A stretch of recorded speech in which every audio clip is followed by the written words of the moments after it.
Viewers, welcome back to my channel. ఇంతకుముందు part 1 పెట్టాను కదా, సో ఇది పార్ట్ 2 అనమాట. పార్ట్ 2లో ఫస్ట్ పాయింట్ వచ్చేసి నాలెడ్జ్ ఈజ్ యువర్ షీల్డ్. మీరు ఎప్పుడైతే మనం నర్సింగ్ చేసిన తర్వాత హాస్పిటల్ సైడ్ అయినా, క్లినికల్ సైడ్ అయినా, ఇండస్ట్రియల్ సైడ్ అయినా, లేదంటే టీచింగ్ సైడ్ అయినా, ఎక్కడ వెళ్ళినా సరే మనకి ఎంతో కొంత నాలెడ్జ్ అనేది ఉండాలన్నమాట. సో మనం నాలెడ్జ్ షేర్ చేస్తేనే మనకి వాల్యూ ఉంటుంది ఎక్కడైనా సరే. మనం పేషెంట్స్ దగ్గర అయినా, డాక్టర్స్ దగ్గర అయినా, ఎవరి దగ్గర అయినా సరే, మనం హాస్పిటల్లో ఉన్నా, ఇంటి బయట ఉన్నా, ఎక్కడున్నా సరే నాలెడ్జ్ అనేది మనం షేర్ చేస్తూ ఉండాలి. మనకున్న నాలెడ్జ్ని 10 మందికి షేర్ చేస్తే మనకి ఎంతో కొంత వాల్యూ ఉంటుందన్నమాట సొసైటీలో. సో ఈ పాయింట్ ఎందుకు చెప్తున్నా అంటే, example, if pain doesn't improve, if any reaction happen, పేషెంట్కి ఏదైనా రియాక్షన్ జరిగిన, ఇంజెక్షన్ ఇచ్చిన తర్వాత ఆ ఇంజెక్షన్ గురించి నీకేం తెలియకపోతే అప్పుడు నీకు వాల్యూ ఉంటుందా? సో ఈ పాయింట్ గురించి చెప్తున్నాను అనమాట. మనకి డాక్టర్ అడుగుతాడు, ఎంత ఎంఎల్ ఇచ్చినా అంటే ఇంత ఎంజీ ఇచ్చినా, ఇంత ఎంఎల్ ఇచ్చినా అని చెప్తే మనకి వాల్యూ ఉంటుంది. కానీ నేను చెప్పిన అంతే ఇచ్చినా అంటే కాన్పని కదా. మనకంటూ దాని అడ్వర్స్ ఎఫెక్ట్ తెలియాలి. ఎంత ఎంఎల్ ఇస్తున్నాం, దానివల్ల రియాక్షన్ ఏం జరుగుతుందా? సో ఇదేమన్నా జరిగితే ఎవరు రెస్పాన్సిబిలిటీ ఉంటారు? నర్సే కదా.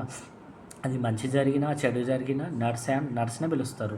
సో అందుకే మనం ఎక్కడ జరిగినా, అది పాజిటివ్ అయినా నెగిటివ్ అయినా, మనం కొంచెం రెస్పాన్సిబిలిటీగా తీసుకోవాలి. మనకున్న నాలెడ్జ్ని మనం గెయిన్ చేసుకోవాలి. ఇంకా మనకి నాలెడ్జ్ అనేది ఇక్కడే కాదు, అది స్టాప్ అవ్వదు.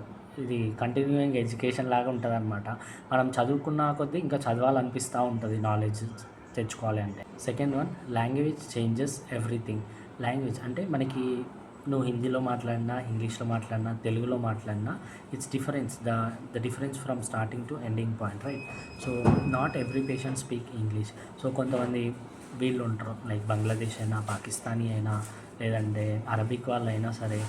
అరబిక్ వాళ్ళకి మోస్ట్లీ కొంతమందికి ఇంగ్లీష్ వస్తుంది, కొంతమందికి హిందీ కూడా వస్తుంది కొంతమందికి, నేను చూసిన.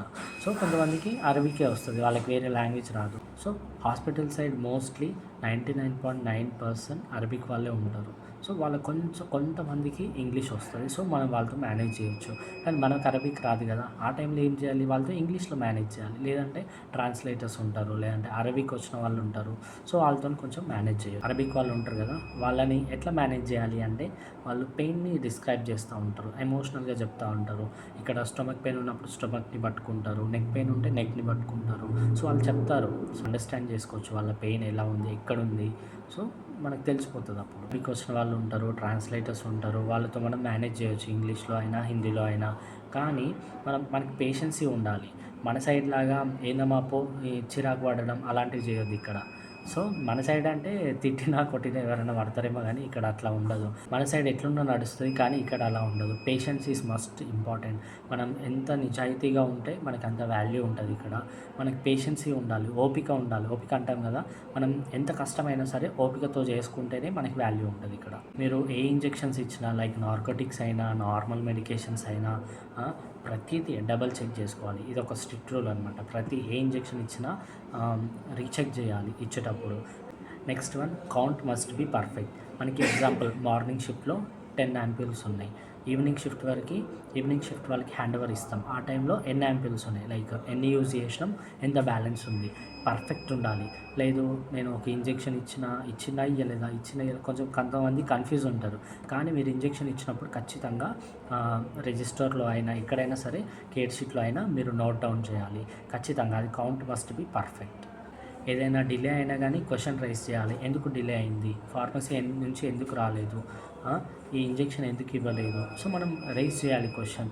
ఏదో నానబెట్టినట్టు ఏదో ఉంటుంది కదా, సామెత ఉంటుంది కదా, నువ్వు ఇచ్చినావా అంటే ఇచ్చిన అయిపోయినట్టుగా, అట్లా ఉండొద్దు అనమాట. నువ్వు ఎందుకు ఇవ్వలేదని క్వశ్చన్ చేయాలి. One, punishment if error happens. మనం ఏ ఇంజెక్షన్ అయినా ఇచ్చి మర్చిపోయినా, డాక్యుమెంట్ చేయకపోయినా, లేదంటే మిస్ అయినా, డిలే అయినా మన శాలరీ కట్ అవుతుంది. లైక్ ఏదైనా యాంపుల్ ఇట్లా తీసుకెళ్ళేటప్పుడు కింద పడిపోయినా కానీ, అది కొంచెం ఎట్లా అంటే, ఇక్కడ రూల్స్ అనేవి స్ట్రిక్ట్ ఉంటాయి కాబట్టి మనం చాలా జాగ్రత్తగా ఉండాలి.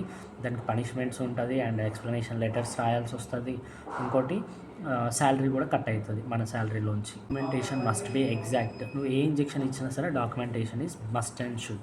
Next one mistake can you cost your license. మనం ఏదైనా మిస్టేక్ చేసినా కానీ మీ లైసెన్స్ పోయే అవకాశం ఉంటుంది.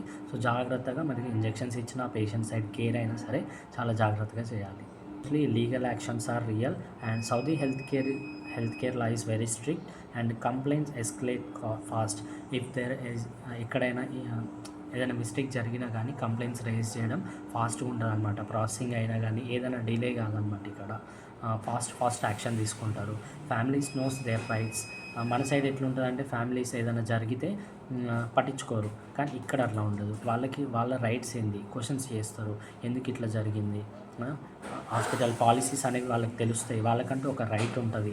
ఇన్వెస్టిగేషన్ జరిగిన, బ్లడ్ టెస్ట్ జరిగిన, ఎక్స్రే జరిగిన ఏదైనా సరే ఫార్మల్ వేలో చేయాలన్నమాట. This is the final one. What protects you. మిమ్మల్ని ఏది కాపాడుతుంది అంటే clear communication either Hindi or English and proper documentation.